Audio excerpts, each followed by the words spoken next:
La Bible dit que tout ce qui a été écrit dans le passé, c'est pour notre instruction, pour nous montrer Dieu, pour nous montrer nos vies, pour nous montrer comment nous devons marcher avec Dieu, comment nous devons faire pour vivre la volonté de Dieu. Et donc cette histoire va nous instruire. Toi mon frère qui est là en face de moi, toi qui es dans ta maison, tu es en train de m'écouter, toi qui es de ce côté derrière moi, ce message est pour toi. Jésus est venu te parler à travers moi ce soir. Le peuple d'Israël était sorti de l'Égypte. Il était en marche vers la terre promise. Ils avaient passé assez de temps dans le désert. Et il y a une partie du temps qu'ils ont passé dans le désert qui n'était pas le plan de Dieu pour eux. Et c'est comme ça qu'aujourd'hui aussi, il y a plusieurs personnes qui sont dans un désert interminable. Ils pensent que c'est la volonté de Dieu. Alors que selon le plan de Dieu, il devait déjà être sorti du désert de sa vie. Si seulement il pouvait écouter Dieu, si seulement il pouvait marcher avec Dieu, son désert serait déjà terminé. Mais le peuple d'Israël n'avait pas fait la volonté de Dieu. Voilà pourquoi leur désert s'était prolongé. Je suis en train de parler aux gens de toutes catégories. Il y a des chrétiens qui devaient déjà entrer dans la promesse de Dieu, qui devaient voir déjà le plan de Dieu s'accomplir dans leur vie. Mais à cause de leur façon de marcher avec Dieu, leur désobéissance à la parole et à la volonté de Dieu, le désert dans leur vie ne fait que se prolonger. Dieu est Dieu. Dieu n'est pas un homme. Dieu ne réfléchit pas comme nous. Dieu ne comprend pas là où nous nous comprenons. Et là où nous ne comprenons pas, Dieu lui comprend. Alléluia. Amen. Alors le peuple d'Israël, il est arrivé un moment, ils ont parlé contre Dieu et ils ont parlé contre Moïse. Ils avaient péché. Ce qui était sorti de leur bouche, c'était l'expression de leur cœur, c'était l'image de leur cœur. Ce que nous faisons, ce que nous disons vient de notre cœur. Si tes actions sont mauvaises, c'est ton cœur qui a un problème. Si tes paroles sont mauvaises, ton cœur a un problème. Alors Dieu ce soir voudrait parler à ton cœur. Mon frère, ma soeur, je suis venu parler à ton cœur. Je n'ai rien contre toi. Peut-être que je ne te connais pas et il se pourrait que je te connaisse. Mais rassure-toi, je n'ai rien contre toi. Je parle à ton cœur parce que j'ai un désir ici sur terre, que tu entres dans la promesse de Dieu, que la promesse de Dieu s'accomplisse dans ta vie. Et après la mort, que nous puissions nous retrouver dans la gloire de Dieu. La Bible dit ceci: si ton espérance se limite seulement aux choses de la terre, tu es le plus malheureux de tous les gens. Si ton espérance, la vie pour toi, s'arrête aux choses de la terre, tu es le plus malheureux de tous les hommes. À cause du désert, à cause de la nourriture, à cause de la vie qu'ils menaient, ils ont commencé à parler contre Dieu. Ils ont commencé à parler en mal contre Dieu. Aujourd'hui, nous voyons des gens qui parlent contre Dieu. Ils disent du mal contre Dieu. Ils pensent en faisant cela, Dieu va faire quelque chose dans leur vie. Écoute-moi ce soir. Si tu vas en enfer, Dieu restera Dieu. Si tu parles contre Dieu, Dieu ne changera pas. Mais c'est toi qui souffriras. Tu n'as pas la capacité de changer ta vie. Il y a des problèmes qui sont dans ta vie que tu n'arrives pas à résoudre, que tu n'arrives pas à régler. Et tu oses parler contre Dieu. Tu termineras très mal ta vie. Il se pourrait que le message de ce soir soit un avertissement pour toi. Dieu est Dieu. Dieu n'est pas un homme. Même s'il te dit que tu es son ami, toi tu dois le considérer comme Dieu. Tu dois le respecter comme Dieu. Tu dois l'adorer comme Dieu. Les enfants d'Israël ont parlé contre Dieu et ils ont parlé contre Moïse. Aujourd'hui nous voyons des gens qui parlent contre des serviteurs de Dieu, qui parlent contre des hommes de Dieu, ceux qui leur ont prêché la parole, ceux qui leur conduisent, qui les conduisent dans le chemin de la vérité, dans le chemin de Dieu. Ils complotent contre lui. Je suis d'accord, il y a de faux serviteurs, il y a de faux pasteurs qui salissent le témoignage de Jésus, qui se disent être pasteurs, se disent être chrétiens, qui se disent être serviteurs. Ils sont là dans les intercessions, ils sont là dans les groupes d'adoration, se disent être chrétiens, mais ils font des scandales comme ceux que les païens ne font pas. Nous sommes arrivés dans les derniers temps où Jésus il a dit, beaucoup viendront pour revêtir la peau de l'agneau, mais ce sont des loups. Ils ont une mission, c'est de détruire les enfants de Dieu. Au lieu de les conduire au ciel, ils les conduisent en enfer. Tu pourrais me demander de quoi je parle. Je parle de Jésus, celui qui a donné sa vie à Jésus. Il me dit ceci, il ne péche pas. Ça veut dire, le main n'est pas une vie de péché. Le péché n'est pas son style de vie. Le péché est un accident qui arrive dans sa vie. Et quand il prend conscience qu'un accident est arrivé dans sa vie, il se réveille, il change de vie et il avance avec Jésus. Et quand on voit un chrétien persévère dans le péché, il mange dans le péché, dort dans le péché, il programme le péché, ce n'est pas un chrétien. Même s'il est pasteur, il n'est pas chrétien, il n'est pas pasteur, il n'a pas Jésus. Le dernier dernier jour, Jésus te dira, toi, je ne t'ai jamais connu. Peut-être maintenant que je prêche, tu es en train de te poser des questions. Est-ce qu'il est en train de parler des scandales que nous connaissons à Kinshasa? Non, je ne parle pas de ça. Ceux qui me connaissent, ils savent que je prêche le péché. Le premier jour de ma croisade, je prêche le péché. Je ne prêche pas les absents. Je prêche ceux qui sont là. Je te prêche toi. Je parle de ton péché à toi. Je parle de ta vie à toi. Je ne parle pas de ceux qui ne sont pas là. Je parle à ceux qui sont là. Ils sont en face de moi, dans leur maison, derrière moi, à gauche, à droite. Je te parle à toi. Israël a péché. Quand Israël a péché, qu'est-ce qui s'est passé? La Bible dit, Dieu, il a envoyé les serpents brûlants. C'est Dieu qui a envoyé les serpents pour les mordre et tuer. Le salaire du péché, c'est la mort.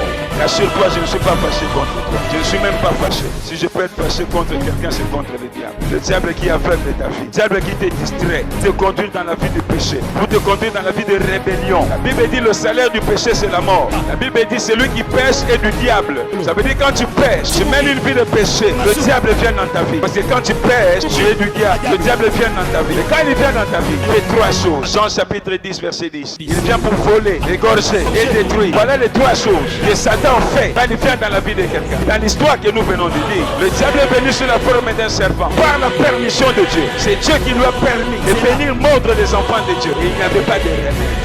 Non, il n'y en avait pas. Et sur la terre, ce sont des serpents qui sont apparus là. Ils viennent mordre les enfants de Dieu. Quand ils te mordent, tu as des douleurs atroces. Et il s'en suivait la mort. Tu pouvais prendre le sérum anti-vénal. Tu pouvais prendre tous les médicaments que tu veux. Il n'y avait pas de solution. Bien que ce serpent-là te mord, tu sais une chose. Tu vas mourir. Même si ça prend des années. Même si ça prend du temps. La fin, c'était la mort. Et avant la mort, c'était la souffrance. Alléluia. Amen. Beaucoup de gens blaguent avec le péché. Écoutez d'abord dans cette histoire. Après, ils ont pris conscience. Ils sont allés voir Moïse. Ils ont dit, Moïse, nous avons péché contre Dieu et contre toi. Ils ont pris conscience de leur vie. Ils ont regardé ce qui se passe dans leur vie. Ils peuvent être mordus par le serpent. Ils ont constaté que c'était la souffrance. Ils ont constaté que c'était la maladie. Rien ne marchait. Et ils ont constaté qu'ils allaient lentement, très sûrement vers la mort. Ils ont vu d'autres en train de mourir. Ils ont vu d'autres tomber, raides, morts.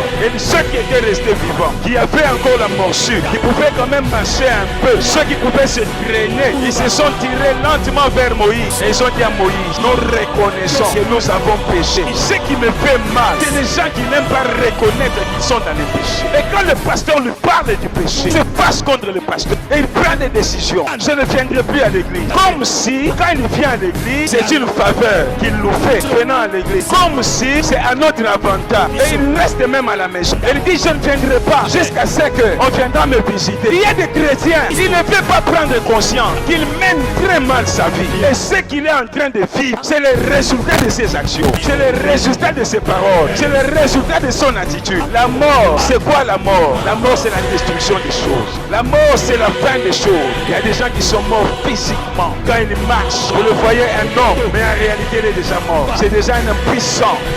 Un impuissant. Il est même incapable de satisfaire sa femme sur le lit. Même quand il gronde à la maison, il est mort quelque part. Tellement qu'il est mort, il est devenu nerveux, il est devenu colérique parce qu'il est mort quelque part dans ça. Il y a des gens qui sont morts physiquement. Il attend seulement l'extinction de son corps. Les poumons sont pourris, le cœur est abîmé, il ne fonctionne plus normalement. Mais il ne peut même pas reconnaître qu'il s'est mal conduit dans le passé. Il est sorti avec des femmes des gens. Elle est sortie avec des maris des gens. Elle ne s'est jamais repentie. Elle n'a jamais abandonné.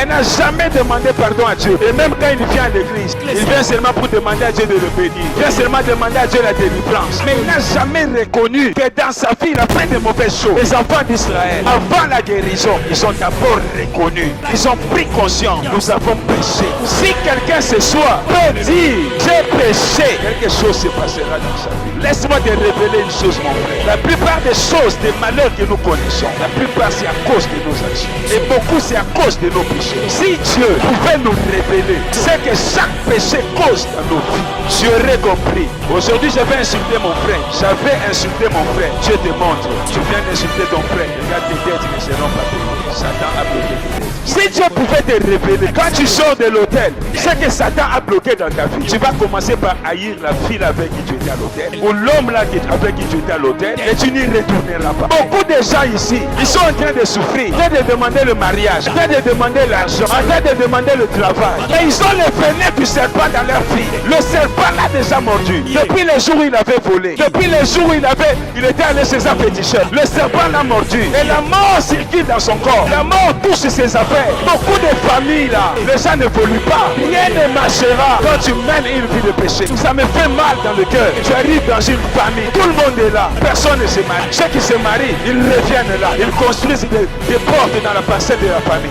Personne ne peut aller loin. Dans une telle famille là, le venin est là, dans le désert. Ceux qui avaient des enfants, il a accouché là. L'enfant né prend son bébé. Laisse le bébé là. Quand lui il sort, vous l'avez préparé. Quand il a péché, le bébé n'était pas là. Mais quand il a laissé le bébé, le serpent vient, il mord de lui.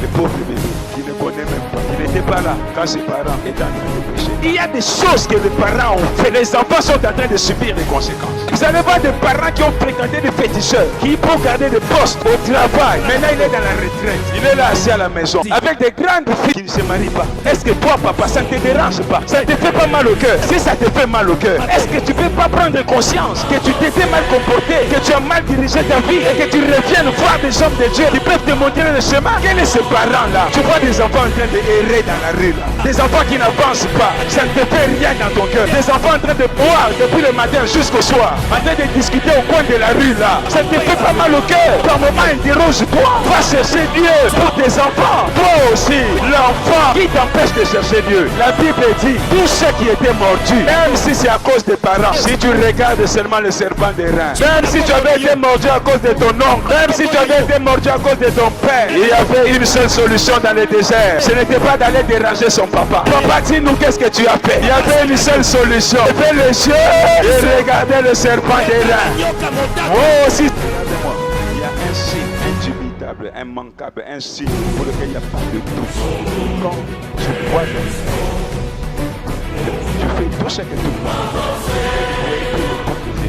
Quand tu t'afforces ta sagesse, tu as prié, tu as tout fait.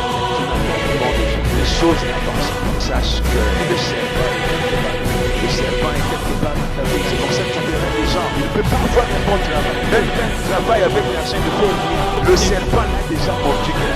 Et parfois je vois des gens, comme je l'ai dit, il est là à l'ordi. Il n'a même pas la force d'aller chercher du travail. Mais c'est le venin dans son corps, le venin dans sa vie qui l'empêche d'aller chercher du travail.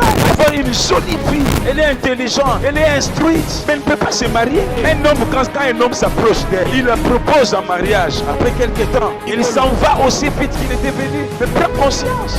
Et connaître d'avoir mal conduit sa vie. Première chose.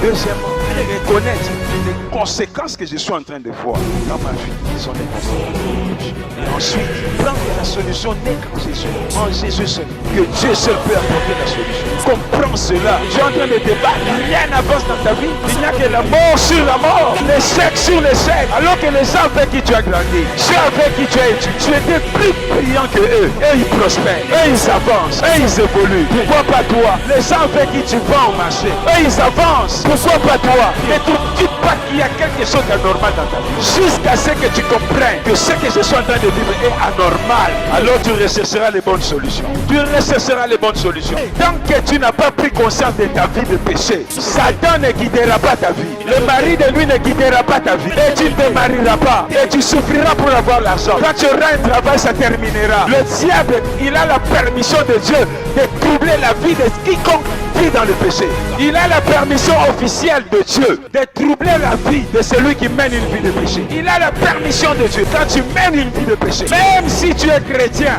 l'amour de Dieu fait que Dieu ne laisse pas le diable venir directement dans la vie des chrétiens. Dieu va commencer par t'avertir. Jésus n'est pas mort pour lui-même. Il est mort pour toi. Il est mort pour ta maladie. Il est mort pour ton problème. Je vais aller plus loin. Jésus n'est pas mort pour que nous soyons bénis sur la terre. Pour que nous soyons guéris. Même de la pauvreté. Même du chômage. Même du célibat. Il y a la puissance dans la croix de Jésus. Il y a la puissance dans la croix de Jésus. Voilà pourquoi la Bible dit quiconque croit en lui ne sera point confondu.